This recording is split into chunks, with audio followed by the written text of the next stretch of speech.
What up, peeps? EmRôs signing in. I thought I'd go over this word, understand.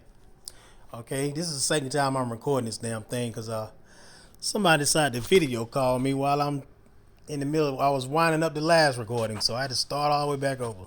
Of course, I had to cuss them out, but anyway, I want to start out with the etymology of the word, of the term understand, because across the internet we've been taught for years, never say you understand, because that means to stand under something, stand under the jurisdiction of the court. And I'm like, and it's a poor interpretation of what the word means, because nobody's ever seen that written anywhere in any law book. Okay, it doesn't mean to stand under the jurisdiction of anything. It means to comprehend. It means to come into an agreement. If I say if a judge, if you're in open court and a judge was to say something to you, and then they ask you, is followed by, do you understand? Is they're trying to get you to verbally contract with them. They're trying to get you to come into a contractual agreement with them. And when you, if you say yes, you agree to whatever it was they said before they asked you, do you understand? Now, and that's why, of course, be careful about saying yes, I understand, because you don't know. You want to know exactly.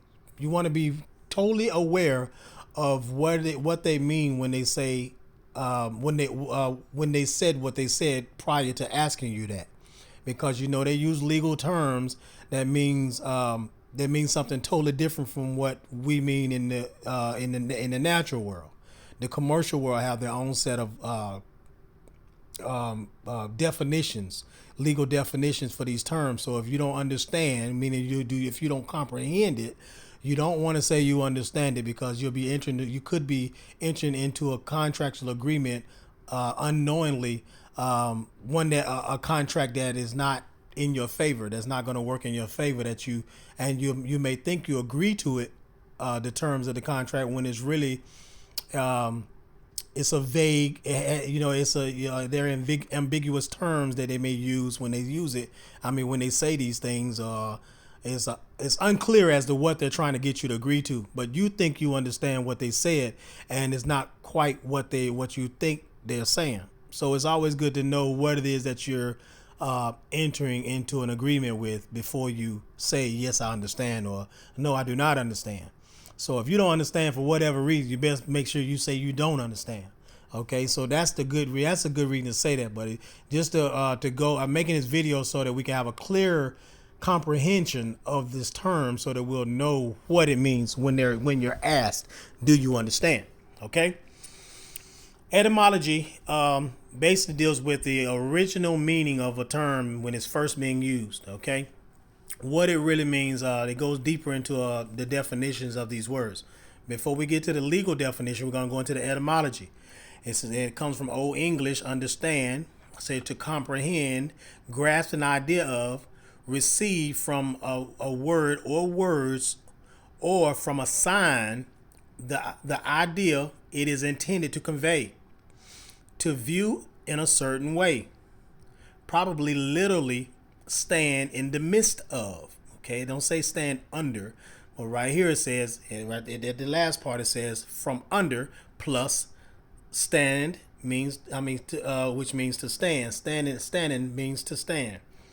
Okay, under, and this is probably where they get there started saying this in the first place, saying it means to stand under, and they added the jurisdiction of, the court. The no legal dictionary has that. I've never seen a legal dictionary that said to stand under the jurisdiction of the courts. I've never seen that in any legal dictionary. Okay, so it's always good to look these terms up instead of running with these gurus that are just teaching us stuff. You got to look these words up, because if you're going to be lazy about looking these terms up, and you don't want to look up anything, you just want to follow someone, they could follow you. They could lead you straight to a hole. Okay, so you want to always look these words up. And you notice these screenshots I'm putting. You can see the name of the website that I'm getting the sources from. I made screenshots so it'd be easy to to toggle between the screenshots instead of typing in the websites. Okay, so that screenshot, you can see etymologyonline.com. You can type in any word in that search box, and it'll show you whatever word you're trying to look up. Now, This is the lawdictionary.org. This is Black's Laws Dictionary right here, second edition. Understanding in the law of contracts. See, this is a loose and ambiguous term, which means it could be interpreted in different ways. It could be unclear as to what it means sometimes. It say unless it be accompanied by some expression to show that it constitutes a meeting of the minds of parties upon something respecting which they intend to be bound. As you know what I'm saying, they want to make sure. And when you say you understand something, I'm sure we've all at some point signed a document that at the end of the document there was a part that was saying, I understand, da da da da da, whatever the terms, whatever. It starts off with I understand. And you have to read that thing before you sign it, because it lets you know that you understand the terms of the contract, and you agree to be bound by this contract, whatever it is that it says in that document. And when you sign it on that line right up under that thing, you entered into a contractual agreement. Okay, it's basically stating that when you sign off on that, you're basically saying that you clearly understand the terms of this document, and you submit to it. You know what I'm saying? And every party that agrees to that, who signs on to that contract, they all agree to this contract. You can't go into it. All parties have to agree, have to understand. They have to clearly comprehend the terms of the contract, and they're agreeing to be bound by that contract. Okay. Now, this is this is Black's Law Dictionary, second edition for the word understand. This means to comprehend, as I just said, to comprehend, to know, to be aware of, and to have the knowledge. To have the knowledge. This is why it's good to always know what these terms are that they're saying in these documents. Any document you sign your John Hancock on, you need to have clear comprehension of what the terms mean in the document.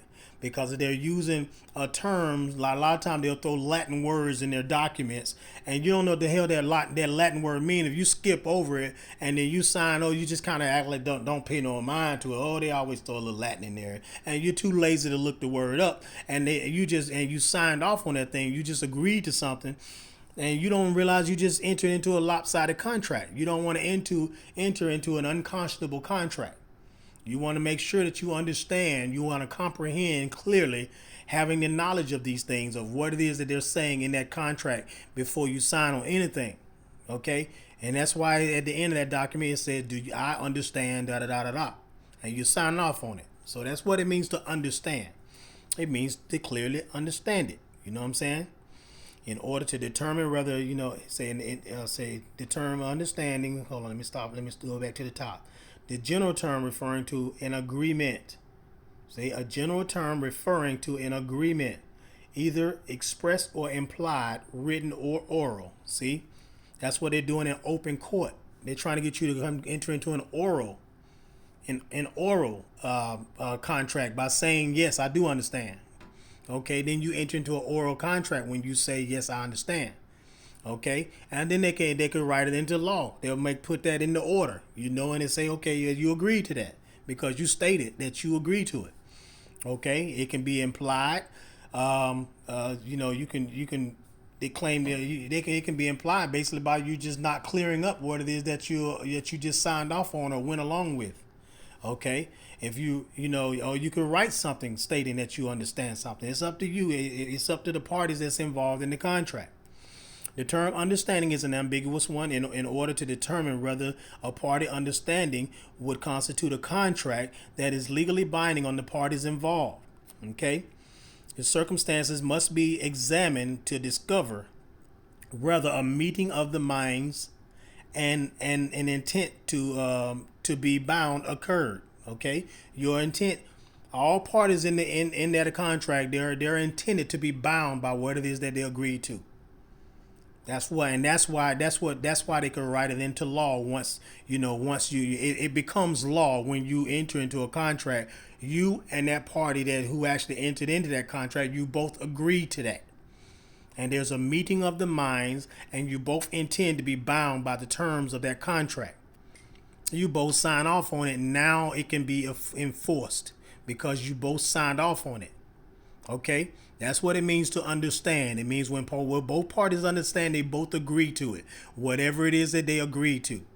Okay, I just thought I'd make this quick video so that we have a better understanding or comprehension of the term, under the term understand. Because some people there, they say, I rather say overstand or understand. They just play with these words, and you can still use the word understand. There's nothing wrong with using the term. Just be willing to look up terms when you want to use it. You can use whatever words you want to use, but make sure you take the time to look these terms up. Don't just take people's word for it and then get into these little, these practices that other people plan to try to fit in with everybody else because you're too lazy to look up something. Be willing to look up the terms before you just go and use them. Let's not be lazy, people. Let's not be lazy. All right? I'll catch y'all in the next video. EmRôs signing out.